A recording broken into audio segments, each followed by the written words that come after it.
Hi everyone, welcome back. So in this video, I'm gonna share with you how you can add the RSI in MetaTrader 5. So just follow me and follow the steps. It's so easy and simple. So first of all, open your MetaTrader 5, then go to Insert, click on it, click on Indicators, and choose this one, Oscillator. Okay? Now go and choose this one, Relative Strength Index.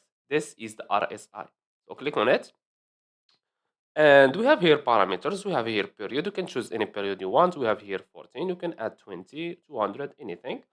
We have here style. You can change the color of it if you want. We have here the type of the line. And we have here the width of the line. Okay.